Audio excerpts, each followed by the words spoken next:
출애굽의 하나님. 오늘 이 출애굽에서 가장 중요한 구절이 오늘 출애굽기 12장 37절 이하라는 말씀을 많이 드렸어요. 그러면 출애굽의 하나님은 이스라엘 민족에 있어서 어떠한 분이신가? 그 하나님은 이스라엘 백성들에게 있어서 어떠한 하나님이신가? 그 부분에 대해서 한 가지 말씀을 드렸는데, 하나님은 뭐 하시는 하나님이시다? 약속을 지키시는 하나님이시라는 겁니다. 하나님께서 하신 약속은 반드시 하나님이 지키신다. 창세기 15장에 가서 보면 하나님은 아브라함과 약속을 하는데, 애굽 땅에서 종살이 할 것과 그리고 출애굽할 것을 하나님이 이미 말씀을 하셨어요. 그처럼 하나님이 말씀하시고 하나님이 약속하신 그대로 출애굽기 12장에 보니까 그 말씀대로 하나님께서 이행하셨다는 겁니다. 우리는 이 말씀을 통해서 볼 수 있는 것, 하나님은 반드시 약속을 이행하시는 하나님이시다. 근데 그때 창세기 15장에 가서 보면 두 가지를 약속했다고 그랬죠. 한 해는 400년 후에 애굽에서 나오리라. 그 다음 또 하나의 약속이 뭐냐면 금은 폐물을 가지고 나오리라. 그래서 두 가지 약속을 하셨는데 누구에게? 아브라함에게. 그런데 하나님이 오늘 이 출애굽기 12장에 가서 보니까 이 두 가지 약속을 모두 다 이행하셨더라는 겁니다. 종살이에서요, 애굽을 떠나도 빈손으로 떠날 수밖에 없잖아요.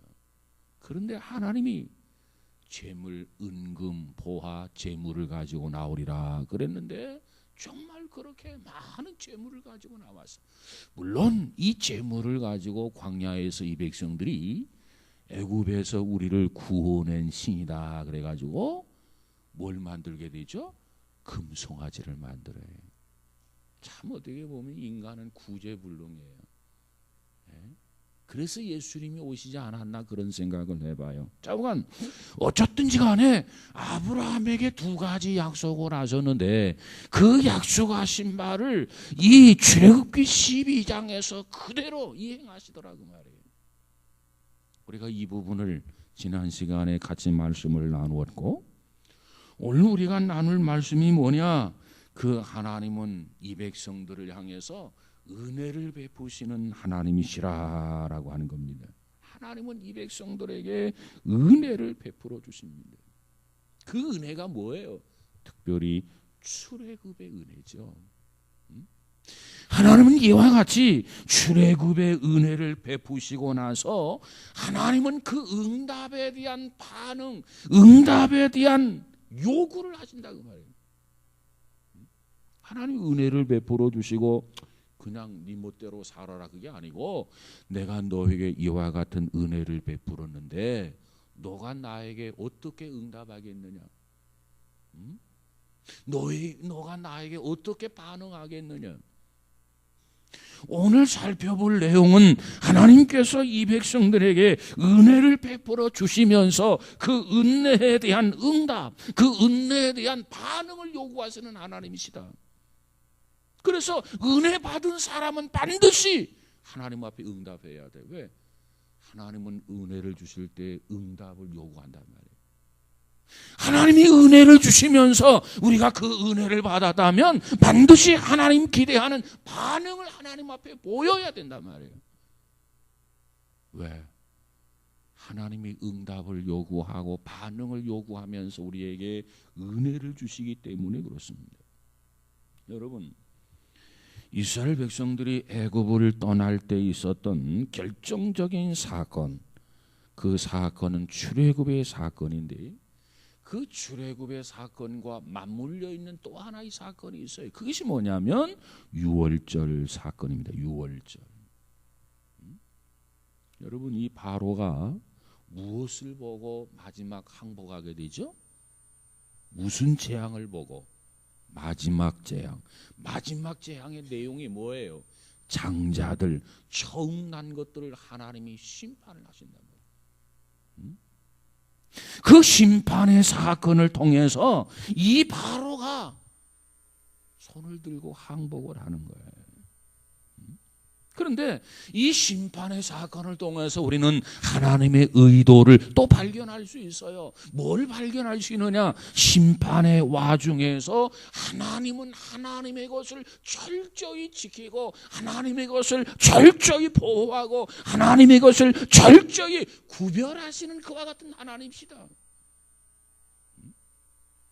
애굽을 심판하는데 이 백성들이 애굽에서 애굽 사람들과 더불어 살아가고 있단 말이에요. 그때 하나님은 애굽을 심판하면서 함께 더불어 섞여 살아가고 있는 이스라엘 백성들을 심판하는 게 아니고 애굽을 심판하면서도 하나님의 사람, 하나님의 것들은 하나님이 지키고 보호하고 인도하고 책임지고 구원하시더라는 겁니다.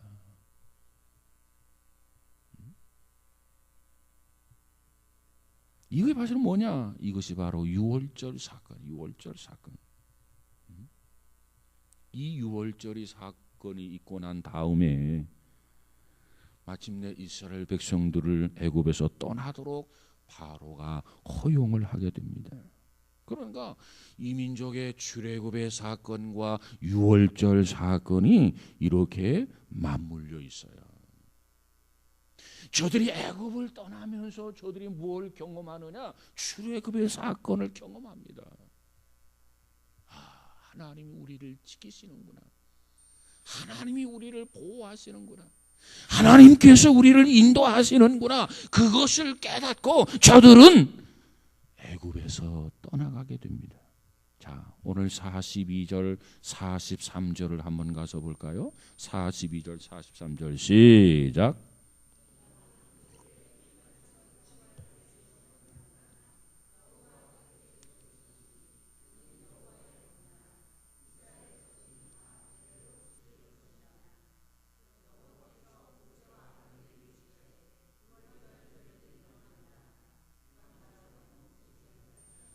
자, 이 말씀을 보면 애굽을 떠나는 그 밤에 뭐라고 말합니까? 너희들이 이 유월절 사건 때문에 떠나가게 되는데 이 유월절 사건을 앞으로 대대로 지켜야 된다, 이렇게 말씀을 해요. 하나님이 그의 백성들로 하여금 애굽을 떠나가게 이렇게 하시는데 그들이 결정적으로 경험했던 사건이 무슨 사건이냐? 유월절 사건이란 말이야. 유월절 사건. 그 유월절 사건을 통해서 저들이 살아남았어요. 유월절 사건을 통해서 저들이 죽지를 않았어요. 이게 뭐냐? 하나님의 은혜입니다. 하나님의 은혜. 그래서 하나님의 은혜인 이 유월절 사건을 통해서 죽어야 되는데 살았단 말이에요. 살아났단 말이에요. 그렇기 때문에 너희들은 앞으로 자자손손 대대에 걸쳐서 이 사건을 유월절을 반드시 지켜야 된다. 하나님이 이렇게 명령을 하십니다. 처음 난 것들이 다 죽는 그 밤이었어요. 장자들이 하나님의 재앙과 하나님의 진노의 심판으로 모두가 다 죽는 그 밤이었어요. 그런데 이스라엘의 처음 난 것들 다 구원받았고 하나님이 지켜주었고 하나님이 보호하셨고 이제는 당당하게 애굽을 떠나게 되는 출애굽의 사건이 일어났단 말이에요. 이 모든 것이 뭐냐? 하나님의 전적인 은혜였다. 그런데 어떤 집들만 다 보호를 받았죠? 어떤 사람들만 하나님이 지키셨죠? 하나님의 말씀, 하나님의 명령대로 실천하는 사람. 어린 양을 잡아서 그 피를 가져다가 집 좌우 문설주와 임방에 바르게 하셨는데 그대로 순종하는 사람. 그래서 그 문 좌우 임방에 어린 양의 피를 발라 놓았어요. 그랬을 때 내가 그 피를 볼 때에 넘어가리라. 하나님이 이렇게 말씀하셨어요. 이스라엘 백성들은 의인이기 때문에 살아남은 거 아닙니다. 이스라엘 백성들도 죄 없는 사람이 아니고 모두가 다 죄인이에요. 죄인. 이스라엘 백성들도 하나님의 심판에서 결코 저들 피할 수 없는 사람들입니다. 그러나 하나님을 의지하는 사람, 하나님을 신뢰하는 사람, 하나님의 명령을 명령으로 받고 그대로 순종하는 사람, 죄인이지만 멸망을 받아야 하지만 죽어야 하지만 하나님이 그들을 지키고 그들을 보호하고 그들을 구원해 주신 줄로 믿습니다. 그들이 구원받기까지 어린 양이 희생을 했어요. 어린 양이 피를 흘려주셨어요. 그 피로 좌우 문설주에 바르게 됐단 말이에요. 그러니까 그 피를 바른 그 가정만, 그 집에 있는 장자만 살아남을 수 있었어요. 이것이 하나님의 은혜입니다. 하나님의 은혜. 왜 그 피를 바른 자만 살아남을 수 있느냐? 하나님이 말씀하신 그대로 내가 그 피를 볼 때 넘어가리라 그랬는데, 죽음의 사자가, 하나님의 죽음의 사자가, 심판의 사자가 그 피를 보면서 그냥 넘어가서 통과했단 말이에요. 통과. 이것이 뭐냐? 이것이 유월절입니다. 유월절이라고 하는 뜻이 뭐예요? 내가 넘어간다는 뜻이에요. 보고도 못 본 척하고 넘어간다는 뜻입니다. 왜? 어린 양의 피가 있기 때문이에요. 그래서 이 유월절의 가장 핵심이 뭐냐? 어린 양입니다. 어린 양. 피 흘려주신 어린 양. 그가 대신해서 죽으셨기 때문에 그 어린 양을 통해서 우리가 하나님의 보호를 받게 되고 구원받게 되는 것을 믿으시기 바랍니다. 그런데 신약에 와서 보니까 사도 바울이 뭐라고 하느냐? 신약에서의 유월절은 어린 양이 누구라고 했느냐? 유월절 어린 양이 예수 그리스도다 그랬어요. 어린 양은 바로 예수 그리스도다. 구약에서 어린 양의 피 흘려 죽으심으로 구원받은 것처럼 신약에서 예수 그리스도가 우리를 대신해서 희생하셨기 때문에, 우리를 대신해서 십자가를 지셨기 때문에 우리는 그분으로 인하여 우리가 구원받게 되는 것 믿으시기 바랍니다. 유월절 어린 양은 무엇을 보여주고 있느냐? 예수 그리스도를 보여주고 있습니다. 그 피로 인해서 우리가 죄사함 받고 그 피로 인해서 우리가 구원받게 되는 것을 믿으시기 바랍니다. 이것을 한마디로 말하면 이걸 뭐라고 하느냐? 이것을 하나님의 은혜다 이렇게 이야기합니다. 하나님의 은혜. 여러분, 우리가 죄사함을 받고 우리가 하나님의 백성이 되고 우리가 천국의 소망을 갖게 되는 것은 우리가 잘나서가 아니고 우리가 똑똑해서가 아니고 행동을 바르게 했기 때문이 아니고 우리가 의인이었기 때문이 아니라 전적인 하나님의 은혜입니다. 전적인 하나님의 은혜예요. 그래서 바울이 뭐라고 하느냐? 에베소서 2장 8절에 가서 보니까 너희가 그 은혜를 인하여 믿음으로 말미암아 구원을 얻었나니 이것이 너희에게서 난 것이 아니요 하나님의 선물이라 그랬어요. 구원이라고 하는 것은 우리의 행위에 근거해서가 아니라 그 말이에요. 만약에 우리의 행위에 의해서 구원을 받았다면 구원받은 것을 자랑하고 뽐내야 될 것입니다. 우리의 행위에 의해서 구원받은 것이 아니고 하나님의 선물이란 말이에요. 그러기에 우리는 하나님 앞에 감사하고 그러기에 우리는 하나님을 찬양해야 되는 줄로 믿습니다. 왜 유월절을 지키라고 했습니까? 유월절을 지키라고 말씀하신 의도는 유월절을 지킴으로 해서 하나님의 은혜를 기억하라고 말이에요. 이 백성들이 출애굽을 하면서 너희들은 유월절을 대대로 지켜라.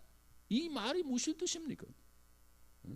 우리가 구원받은 것은 하나님의 은혜인데 유월절을 지키면서 너는 죽을 때까지 네 자자손손 주님이 이 땅에 재림하는 그날까지 하나님의 은혜를 잊으면 안 된다. 하나님의 은혜를 기억하고 살아라 그 말이에요. 어떤 사람이 신실한 사람이냐, 어떤 사람이 건강한 신앙인인가, 하나님의 은혜를 잊어버리지 아니하고 그 은혜를 늘 기억하면서 사는 사람이에요. 그 사람은 겸손하지 않을 수가 없어요. 그 사람은 찬양하지 않을 수가 없어요. 그 사람은 하나님 앞에 영광을 돌리지 않을 수가 없어요. 그래서 유월절을 대대로 지키라 이렇게 말씀하고 있습니다. 그러면 신약에서는 어떤 사건이 여기에 해당하는가? 여러분, 예수님께서 마지막 죽으시기 전날에 성만찬, 만찬식을 하게 되는 모습을 보게 됩니다. 그 성찬식을 하게 될 때 여러분, 우리는 성찬식을 할 때마다 누구를 기억하고 누구를 생각하죠? 우리를 위해서 십자가에 달려 죽으신 예수 그리스도를 생각하고 예수 그리스도를 기억합니다. 우리가 떡을 떼면서 뭘 생각하죠?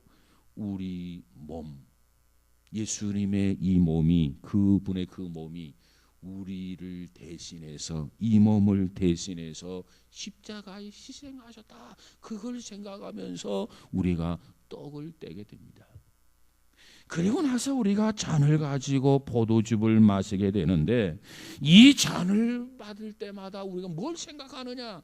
예수님이 십자가에서 우리를 위해서 아낌없이 피를 쏟아 주셨다. 예수님의 보혈을 생각합니다. 이게 성찬식의 정신이에요. 떡은 우리를 위하여 예수님의 몸이 갈기갈기 찢겨졌다. 잔을 받을 때마다 예수님께서 우리의 죄 때문에 십자가에 달리셔서 그 피를 아낌없이 다 쏟아주셨다. 그래서 떡을 먹을 때마다, 잔을 마실 때마다 누구를 기념해야 돼요? 예수님의 십자가를 기념해야 돼요.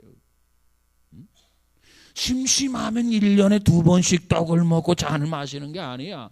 여기에는 분명한 의미가 있고 목적이 있는 거야. 예수님께서 바로 이 잔을 받을 때마다, 이 떡을 뗄 때마다 나를 기념하라 이렇게 말씀하셨어요. 열심히 세상에 살다 보면 십자가도 자꾸 멀어져요. 열심히 세상에 살다 보면 예수님이 왜 나를 위해서 죽었는지도 자꾸 멀어져요. 잊혀져 간다 그 말이에요. 그렇기 때문에 그때마다 잊혀질만 하면 다시 성찬식을 행하고, 잊혀질만 하면 다시 성찬식을 행하고, 성찬식을 통해서 뭘 기억하고 뭘 생각해야 되느냐? 예수님을 기억하고 예수님을 생각하라 그 말이에요. 왜? 이것은 잊어서는 안 될 일이기 때문에 그래요. 너를 위해서 주님은 채찍에 맞으셨고 그 몸이 갈기갈기 찢기셨다. 너를 위해서 예수님이 십자가에 달리셨고 그 몸에 보혈 피를 다 쏟아주셨다. 이것이 다 너 때문이다. 네 죄 때문이다. 네 죄를 대속하기 위함이다. 이걸 너는 잊어서는 안 돼. 너는 이것을 늘 기억해야 돼. 이것을 늘 묵상해야 돼. 그러기 위해서 주님께서는 나를 기념하라 이렇게 말씀을 하신 겁니다. 이것은 주께서 나를 위해서 십자가에 달리신 그 은혜를 기억하라고 하는 말씀이에요. 그런데 우리는 얼마나 이와 같은 사실을 쉽게 잘 잊어버립니까? 자기가 잘나서, 자기가 똑똑해서, 자기가 의로워서 하나님의 자녀가 되고 하나님의 백성이 된 줄 착각하는 사람들이 너무도 많아요. 그래서 시편 기자는 시편에서 뭐라고 말합니까? 특별히 많이 나오는 내용 중에 하나가 여호와의 은혜를 잊지 말지어다라는 말이에요. 시편을 통해서 계속해서 우리들에게 말씀하는 내용이 여호와의 은혜를 잊지 말지어다. 출애굽한 이 백성들을 향해서 너희들은 대대로 여호와의 은혜를 잊지 말지어다. 예수 그리스도를 통해서 하나님의 자녀가 되고 하나님의 백성이 된 사람들에게 얘들아 예수 그리스도의 십자가의 은혜를 너희들은 대대로 잊어서는 안 된다. 대대로 주님 오시는 그날까지 이걸 기억해야 된다. 이렇게 말씀하고 있어요. 왜 이처럼 강조를 합니까? 자꾸 잊어버리니까 강조하는 거예요. 한 번 말했는데 평생을 잊어버리지 않는다면 두 번 다시 말하지 않았을 겁니다. 그런데 성경의 머리가 자꾸 강조되어지고 있어요. 왜 그러느냐? 자꾸 잊어버려요. 이렇게 말을 해도 잊어버려. 그래서 자기 행위나 자기의 공로로 구원받는 줄 알고 착각하는 사람이 있어. 그런 사람을 뭐라고 하느냐? 대가리만 큰 특공대다 이런 얘기하죠. 잊어서는 안 될 일이 있어요. 뭘 잊어서는 안 되냐? 하나님의 은혜를 잊어서는 안 됩니다. 구약에서는 유월절을 잊으면 안 돼요. 그래서 대대로 유월절을 지켜라. 신약에서 잊어서는 안 될 게 있어요. 그건 뭐냐? 성찬식을 통해서 주님의 십자가의 사건을 잊어서는 안 된다. 여러분, 우리 믿음의 사람들은 죽으면서도 십자가 붙들고 죽을 수 있기를 주의 이름으로 축복합니다. 죽을 때 십자가가 어디 있지? 십자가 찾아 나서는 사람 되지 않기를 바랍니다. 자, 그런데 그 유월절에 참여할 수 없는 사람들이 있어요. 유월절 절기, 유월절 행사에 참여하지 못하는 사람들이, 참여할 수 없는 사람들. 어떤 사람들이 참여할 수 없죠? 이방인들이 참여하지 못합니다. 왜 이방인들이 유월절을 참여하지 못하지요? 유월절은 누구를 위한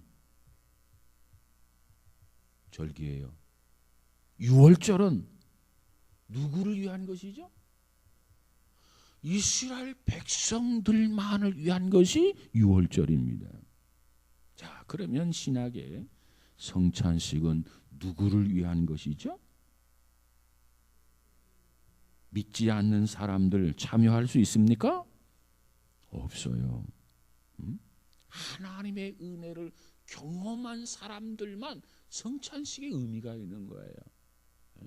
하나님의 은혜를 경험하지 못한 사람이 십자가와 무슨 관계 있겠습니까? 하나님의 은혜를 경험한 사람이라야 십자가와 관계가 있어. 그러기 때문에 십자가를 잊어서는 안 되는 거라. 마찬가지로 유월절도 하나님의 은혜를 경험한 사람들에게만 유월절의 의미가 있는 거야. 애굽의 이방인들은 다 죽었어요. 장자들이. 근데 이스라엘의 장자들은 다 살았어요. 이것이 하나님의 은혜인데, 이 은혜를 입은 사람들, 이 은혜를 경험한 사람들에게만 유월절의 의미가 있는 것이지 이방인들에게 의미 있는 거 아닙니다. 그러므로 이방인들, 이 유월절이라고 하는 것은 이방인들이 참여할 수가 없는, 전적으로 이스라엘 백성들만을 위한 것이 유월절이었다. 자, 그런데 44절을 한번 가서 볼까요? 44절 시작. 각 사람이 돈으로 산 종은 할례를 받은 후에 먹을 것이며 그랬어요. 여기 보니까 이스라엘 백성이라 할지라도 돈으로 산 종은 안 됩니다. 왜? 종은 돈 받고 일하려고 들어온 사람들이거든요. 그런 사람들은 안 돼. 돈 받고 일하는 사람들은 항상 뭘 생각하고 있느냐? 늘 돈 생각만 합니다. 왜? 돈 받고 들어왔기 때문에. 돈 생각만 해요. 돈 생각만을 하는 사람은 어떠냐? 하나님의 은혜를 기억해야 되는데, 이 출애굽을 통해서, 유월절을 통해서 하나님의 은혜를 기억하는 것이 아니라 뭘 기억해요? 뭘 생각해요? 돈만 생각하고 돈만 기억한다 그 말이에요. 그러니까 이런 사람들은 유월절을 지킬 가치가 없어요. 의미가 없어요. 하나님의 일을 함에 있어서 돈을 받고 하는 것은 순수한 봉사라고 할 수 없습니다. 돈을 받지 않고 하는 것이 봉사예요. 하나님이 내게 주신 은혜, 그 은혜를 내가 깨달았어요. 그 은혜에 대한 보답으로 내가 주님을 섬기게 될 때 그 섬김이 순수해지고 그 섬김이 순결해지고 그 섬김을 통해서 기쁨이 생기고 그 섬김을 통해서 감격이 생기고 그 섬김을 통해서 감사가 생기는 거 아니겠습니까? 자, 그다음 45절을 볼까요? 45절 시작. 거류인과 타국 품꾼은 먹지 못하리라. 그랬어요. 돈으로 산 종뿐만이 아니라 거류인과 타국인도 안 된다 그 말이에요. 자, 그런데 또 하나, 무조건 다 안 되는 게 아닙니다. 무조건 다 유월절을 지키지 못하는 거 아닙니다. 44절 한번 볼까요? 시작. 각 사람이 돈으로 산 종은 할례를 받은 후에 먹을 것이며. 그래서 돈으로 산 경우에 유월절 절기를 지킬 수가 없어. 그런데 돈으로 산 종이라 할지라도 무엇을 했을 경우에는 해당하다고요? 할례를 했을 경우. 돈으로 사온 종인데 할례를 받았어요. 그러면 할례를 받았으면 비록 돈으로 산 종이라 할지라도 유월절을 지킬 수 있다 그 말이에요. 그러면 도대체 이 할례라고 하는 게 뭐냐? 할례가 뭐죠? 할례가 할례지 뭐야? 할례 의미가 뭐예요? 할례는 뭘 의미해요? 응? 구약 시대 때 할례가 의미하는 바가 뭐냐 그 말이에요. 할례는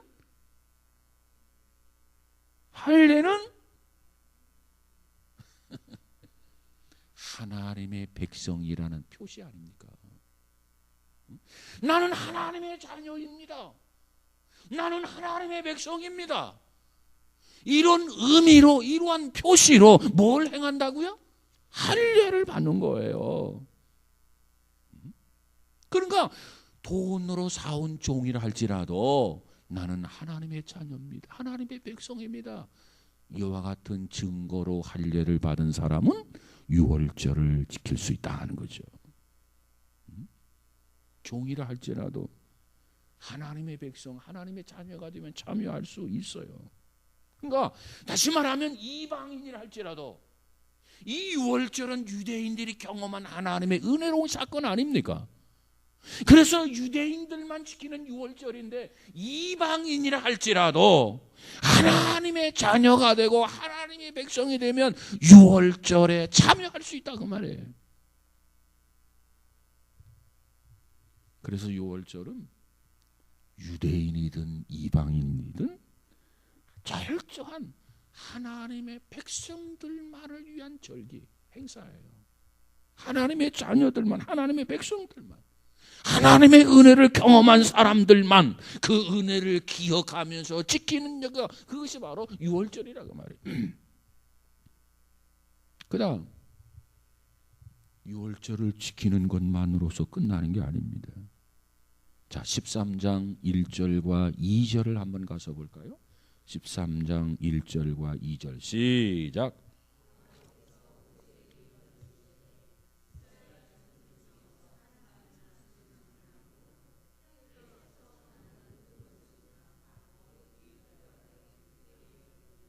여기 보니까 1절 2절 자 보니까 뭐라고 말합니까? 이스라엘 자손 중에서 사람이나 짐승을 막론하고 태에서 처음 난 모든 것은 다 거룩히 구별하여 내게 돌리라. 이는 내 것이라 하시니라. 그랬어요. 그러니까 이스라엘 사람이든 이스라엘에 속한 짐승이든 처음 난 것들은 다 하나님께 구별된 삶, 하나님께 바쳐진 존재가 되어져야 된다 그 말이에요. 왜 처음 난 것은 다 하나님께 바쳐진 존재가 되어야 되느냐? 하나님 앞에 구별된 삶을 살아야 되느냐? 그 이유가 있어요. 그 이유가 뭐죠? 하나님의 은혜를 입었다니까. 그 은혜가 뭐예요? 죽어야 되는데 죽지 않고 살아났어요. 처음 난 것, 장자가 되었던 첫 짐승이 되었던 모두가 다 죽었는데 그들은 죽지 않고 살아남아서 이걸 뭐라고 하느냐? 이것을 하나님의 은혜라고 말한단 말이에요. 은혜. 그런데 이와 같이 하나님의 은혜를 입고 살아난 자들, 이스라엘 자손 중에 사람이나 짐승이나 물어나고 초태생은 다 거룩히 구별하여 내게 돌리라. 이는 내 것이니라. 이렇게 말씀하고 있어요. 여러분, 이스라엘 백성들 모두가 다 하나님의 은혜에 감사합니다. 그런데 그 중에서도 특별히 더더욱 하나님의 은혜에 감사하는 대상이 있어요. 그가 누구일까요? 장남. 가정마다 장자들, 장남. 그리고 말은 못하지만 짐승의 첫 새끼였을 것입니다. 왜? 그들은 생사가 왔다 갔다 했을 거예요. 애굽의 장자는 다 죽어가고 있단 말이에요. 근데 저들은 살아났다 그 말이에요. 애굽의 짐승마저 다 죽어가고 있었단 말이에요. 그런데 저들에 속한 짐승은 살아났단 말이에요. 저들이 잘나서 살아났습니까? 저들이 똑똑해서 기사회생을 했습니까? 아니요. 하나님의 은혜 때문이었습니다. 그 하나님의 은혜가 구체적으로 무슨 은혜입니까? 저들을 대신한 어린 양의 희생의 피 때문입니다. 그 피를 보고 내가 넘어가리라. 신약 성경에 보면 그리스도인의 존재 가치를 너희는 값으로 산 것이 되었으니 그런즉 너희 몸으로 하나님께 영광을 돌리라. 이렇게 말씀하고 있어요. 우리는 어떤 것으로 샀느냐? 그리스도의 피값으로 우리를 샀다 그랬어요. 우리를 구원하기 위해서 예수님께서 십자가에서 죽으셨단 말이에요. 피 흘려 죽으셨단 말이에요. 그 값비싼 대가를 지불하고 저와 여러분이 하나님의 자녀가 된 것을 믿으시기를 주의 이름으로 축복합니다. 그래서 처음 난 것을 하나님 앞에 바쳐야 된다. 이것이 구약 시대의 규례입니다. 또 신약에서 그대로 이걸 적용하면 안 돼요. 다만 그 의미를 적용해야 돼요. 의미. 그 의미가 뭐냐? 하나님의 은혜를 경험한 사람들이 하나님 앞에 온전히 바쳐져야 된다는 거예요. 온전히 하나님 앞에 바쳐지는 것, 이것은 모든 그리스도인들에게 동일하게 적용이 되어져야 됩니다. 왜? 하나님의 은혜를 경험했기 때문에, 하나님의 은혜를 우리가 체험했기 때문에, 예수 그리스도의 보혈의 피로 우리가 샀기 때문에 빚진 자가 되어 있어요. 그래서 그 은혜 보답하며 살아야 돼. 그 은혜 보답하는 방법, 그것이 두 가지. 첫 번째가 뭐예요?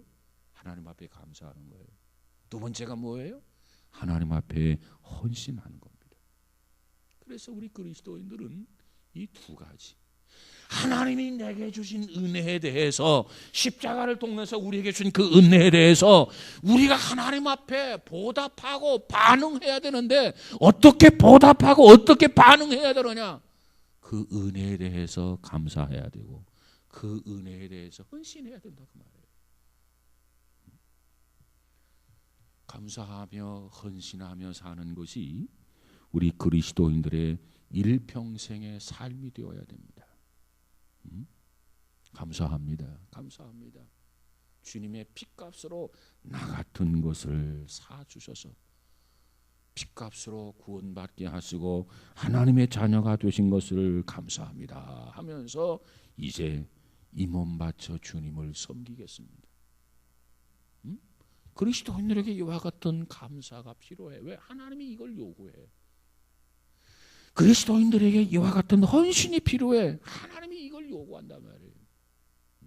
내가 하나님의 은혜를 받지 않았다면 모르거니와 하나님의 은혜를 경험했다면 반드시 평생 동안 하나님 앞에 감사해야 되고, 하나님의 은혜를 경험했다면 평생 동안 하나님 앞에 헌신하며 살아가는 것이 신앙이네. 신앙인, 그리스도인이란 말이에요.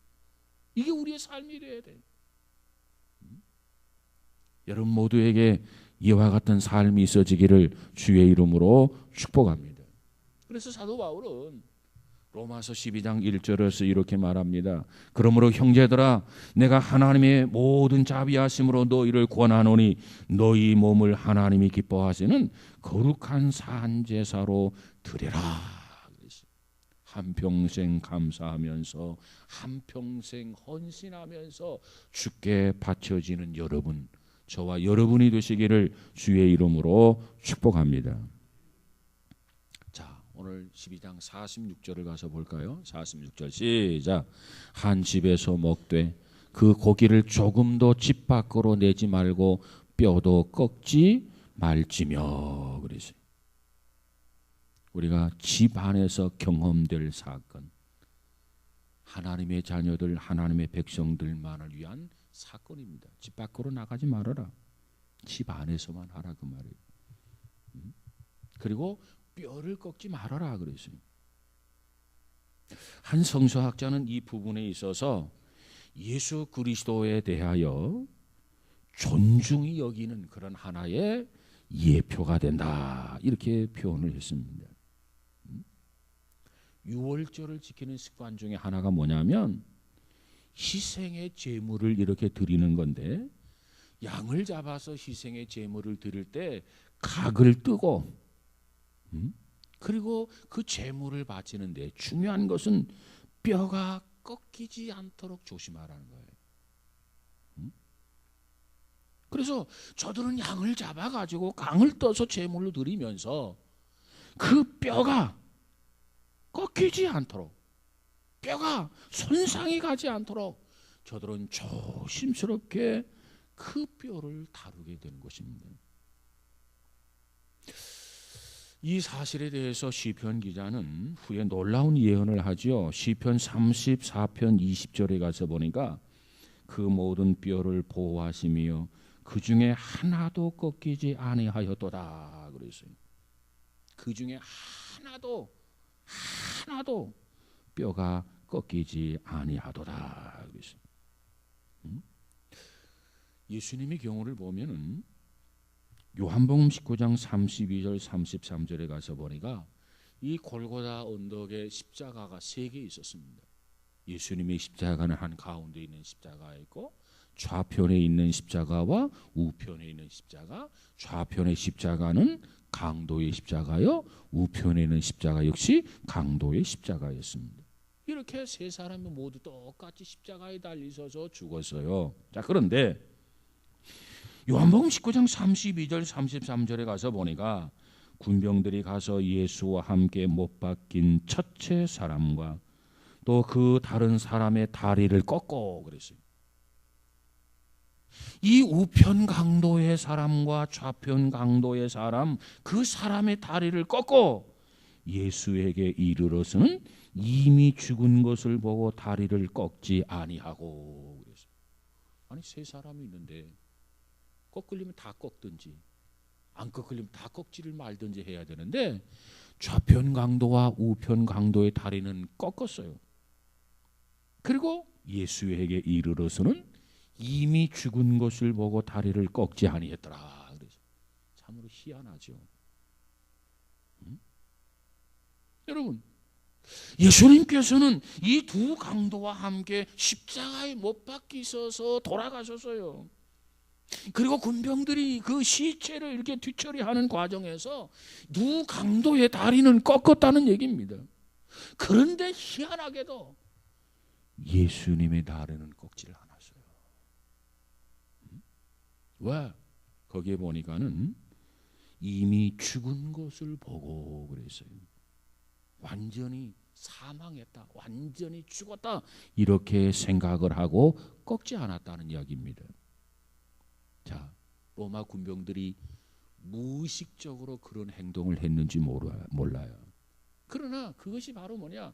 성경 구약에 예언된 내용을 성취하는 사건이었단 말이에요. 그들은 아무런 의식도 없지.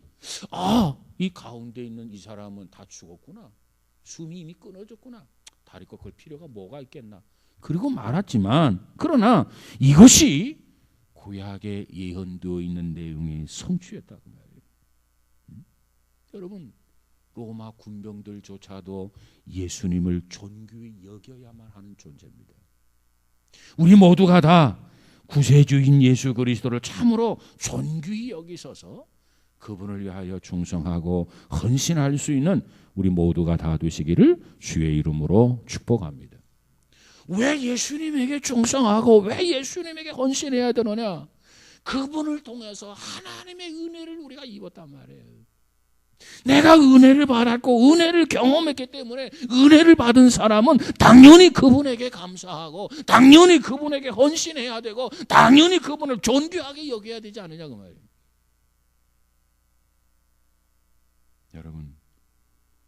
여러분은 그 은혜에 어떻게 보답하시겠습니까? 내게 주신 은혜를 무엇으로 보답할고 여러분은 무엇으로 그 은혜를 보답하시겠습니까? 이제부터 감사하는 삶으로 하나님 앞에 보답하고 헌신한 삶으로 하나님 앞에 보답하고 그리스도만을 존귀히 여기고 찬양하면서 하나님의 은혜에 보답하는 우리 모두가 다 되시기를 주님의 이름으로 축복합니다.